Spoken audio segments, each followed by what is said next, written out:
Praise lord, good morning. యేసుని స్వరం కార్యక్రమానికి ప్రేమతో స్వాగతం. ప్రియులారా, ఈ ఉదయకాలం దేవుని వాక్యము 42వ కీర్తన 3వ వచనం. 42:3 నీ దేవుడు ఏమాయనని మనుషులు నిత్యము నాతో అనుచుండగా రాత్రి పగళ్ళలో నా కన్నీళ్లే నాకు అన్నపానములు ఆయన. గమనించాలి ప్రియులారా, ఇక్కడ ప్రశ్న ఏంటంటే ఏమైపోయాడు నీ దేవుడు? బాధ వచ్చింది, కష్టం వచ్చింది, వేదన వచ్చింది, మనుషులు నిందిస్తున్నారు, హేళన చేస్తున్నారు, ఎటకారిస్తున్నారు, చాలా రకాలుగా మాట్లాడుతున్నారు. ఆ టైంలో నీ దేవుడు ఏమైపోయాడు? నీ భక్తి ఏమైపోయింది? మనుషులు కొన్నిసార్లు మనం గుచ్చి గుచ్చి గుచ్చి చూస్తుంటారు, ప్రశ్నలు వేస్తుంటారు. నువ్వు ఇంత భక్తిగా ఉంటున్నావు కదా, ఇంత ప్రార్థనలో ఉంటున్నావు కదా, దేవుడి మీద నమ్మకం పెట్టావు కదా, దేవుడే చూసుకుంటాడు అన్నీ అంటున్నావు కదా, మరి ఇప్పుడు ఈ కష్టం వచ్చింది, ఏమైపోయాడు నీ దేవుడు? ఇంత బాధ వచ్చింది, ఏమైపోయాడు నీ దేవుడు అని ఒకవేళ నేను ప్రశ్న వేస్తుంటే అక్కడ ఒక మాట ఉంది. నీ దేవుడు ఏమాయన మనుషులు నిత్యము నాతో అనుచుండగా రాత్రింబాళ్ళు నా కన్నీళ్లే నాకు అన్నపానములు ఆయన. అయ్యా, ఏడుస్తున్నానయ్యా, తట్టుకోలేకపోతున్నాను ఈ బాధ, ఈ వేదన తట్టుకోలేకపోతున్నాను, ఏడుస్తున్నాను, కన్నీరు కారుస్తున్నాను.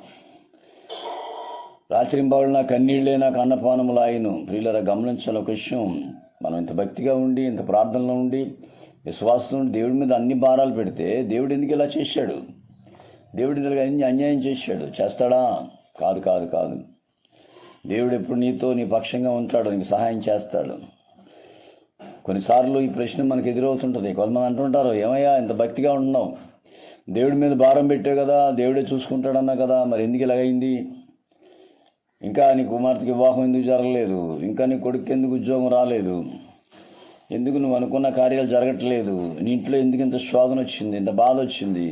నువ్వు భక్తిపరుడివే కదా, ప్రార్థనాపరుడివే కదా, దేవుడి మీద నమ్మకం పెట్టావు కదా, ఏమైపోయాడు నీ దేవుడు? ప్రశ్న వేస్తే కింద ఆన్సర్ అంటాడు, రాత్రింబాలలో నా కన్నీళ్లే నేను ఏడుస్తున్నాను దేవుడి పాదాల దగ్గర. అయ్యా, నేను కృంగిపోతున్నాను, అయ్యా బాధపడుతున్నాను, ఎందుకు ఇలా జరిగిందని అనేక సార్లు ఆలోచిస్తుంటే నాకు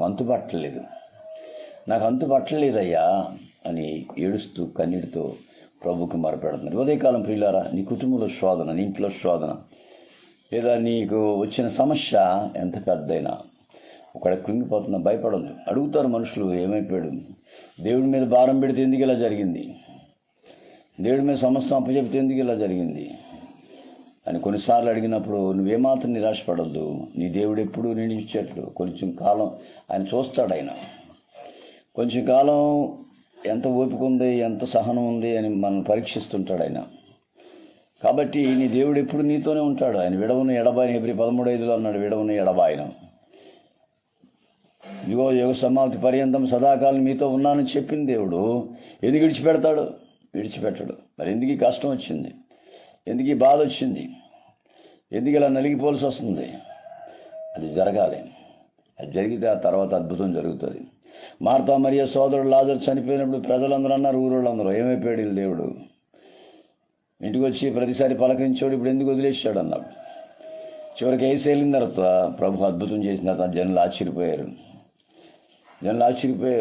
అవును, కొన్నిసార్లు మన చుట్టుపక్కల మనం హేళన చేస్తారు, మనతో ఉన్నవాళ్ళే మనల్ని ఎటకారిస్తారు, మన చుట్టూ తిరిగిన వాళ్ళే వీళ్ళ బతుకు ఇలాగ అయిపోయిందేంటి, వీళ్ళ జీవితం ఇలాగ అయిపోయిందేంటి, వీళ్ళు దేవుడి మీద పెట్టారు కదా భారం, దేవుడితో ఉన్నారు కదా వీళ్ళు, ఇది ఎందుకు ఇలాగైందని ఒక ప్రశ్న వేస్తే ఉదయకాలం ప్రియులారా గమనించండి, మనం దేవుని వైపు చూడాలి. యోబుని చూసి అన్నారు అందరూ, అయ్యా నువ్వు భక్తిపరుడు, ప్రార్థనాపరుడు కదా, నీకెందుకు ఇలా జరిగిందన్నారు. యోబు ఒక మాట అంటాడు, దేవుడు ఇచ్చాడు, దేవుడు తీసుకున్నాడు, అంతే. ఇచ్చిన దేవుడు, తీసుకున్నాడు దేవుడే, మళ్ళీ దేవుడు ఇస్తాడు. యోబుకు నమ్మకం ఉంది, ఏదైతే పోగొట్టుకున్నాడో తిరిగి పొందుతారన్న విశ్వాసం యోబుకు ఉంది ప్రియులారా. ఆ యోబుకు ఆ విశ్వాసం ఉంది. అందుకే అంటాడు, యెహోవా ఇచ్చిన యెహోవా తీసుకున్నాయి, నామముకు స్తుతి కలుగును గాక అన్నాడు. వాట్ ఏ వండర్ఫుల్ ఫెయిత్ అండి, ఎంత విశ్వాసం, తిరిగి వస్తుంది అన్నాడు. అలాగే వచ్చింది, రెట్టింపు ఆశీర్వాదాలతో పొందాడు యోబు. గమనించాలి ప్రియులారా, కొన్నిసార్లు మనం నిరాశపడిపోతుంటాం, ఏమైపోయాడు దేవుడు, ఎందుకు మౌనంగా ఉన్నాడు దేవుడు, ఎందుకు దేవుడు ఇలా ఈ టైంలో ఇలా ఏం చేయట్లేదని ఒకవేళ ఉదయకాలం అనుకుంటే యేసు స్వరం ద్వారా దేవుడు అంటున్నాడు, భయపడద్దు, నేను నీతోనే ఉన్నాను, నీ పక్కనే ఉన్నాను, నీకు సాయం చేస్తాను, కొంచెం కాలం ఓపిక పట్టు, తిరిగి రెట్టింపు ఆశీర్వాదాలతో నింపబోతున్నాను, రెట్టింపు దీవులతో నింపబోతున్నాను, రాబోతున్న ఒక అద్భుత కార్యం నువ్వు చూడబోతున్నావు, దేవుడు నీతో నాతో మాట్లాడుతున్నాడు. పిల్లలు ఉదయకాలం కంగారు పడిపోదు. ఏమైపోయాడు నీ దేవుడు అని ఒకళ్ళంటే, నీ దేవుడు ఏం చేయట్లేదని ఒకళ్ళు నిన్నంటే సమాధానం ఏంటో తెలుసా? నా దేవుడు ఖచ్చితంగా నాకు న్యాయం జరిగిస్తాడు. ఖచ్చితంగా దేవుడు నాకు న్యాయం జరిగిస్తాడు. ఏదో ఒకరోజు అద్భుతం నా జీవితంలో జరుగుతుంది. కురింకిపో, దిగులు పడద్దు. దావీదుని తరిమినప్పుడు ఏమైపోయాడు దేవుడు దావీదుని? రకరకాల మాటలు అంటారు ఈ మనుషులు. ఈ మనుషులకి ఎప్పుడు మనం కృంగిపోవడం కావాలి. ఈ మనుషులకి ఎప్పుడు మనం నలిగిపోవడం కావాలి. ఒకవేళ ఈ ఉదయకాలం ఎటువంటి పరిస్థితుల్లో నువ్వు ఉంటే, ఎందుకు నా పరిస్థితి ఇలాగ అయిపోయింది, ఎందుకు నా జీవితం ఇలాగ అయిపోయింది అని ఒకళ్ళు అనుకుంటే, దేవుడు అంటున్నాడు నీకు ఖచ్చితంగా సహాయం చేస్తాను. ఏమైపోయాడు నీ దేవుడు అని ఒకళ్ళు నిన్ను అంటున్నారా? కంగారు పడొద్దు. నీ దేవుడు ఎప్పుడు సజీవుడే, ఎప్పుడు నీతోనే ఉన్నాడు. ఒకనొక దినం అద్భుతం జరిగినప్పుడు ఎవరైతే నిందించారో, ఎవరైతే నీ మీద అబండాలు వేశారో, ఎవరైతే నేను అనవసరంగా తిట్టారో, ఖచ్చితంగా వారు సిగ్గుపడే రోజు ఒక రోజు వస్తుంది. కాబట్టి విశ్వాసంతో ముందుకు సాగిపో. విజయం నీదే, కొంచెం ఆలస్యమైన విజయం నీదే. దేవుడు నీకు సహాయంగా ఉంటాడు. అటువంటి గొప్ప విశ్వాసంతో పరిశుద్ధాత్మ దేవుడు నింపి నిన్ను నడిపించును గాక. ఆమెన్. God bless you. మీ సోదరుడు పాస్టర్ రమేష్ కుమార్, రాజమండ్రి. 9849864904. షేర్ చేయండి, మీరు కూడా ఆశీర్వాదం పొందండి. God bless you all.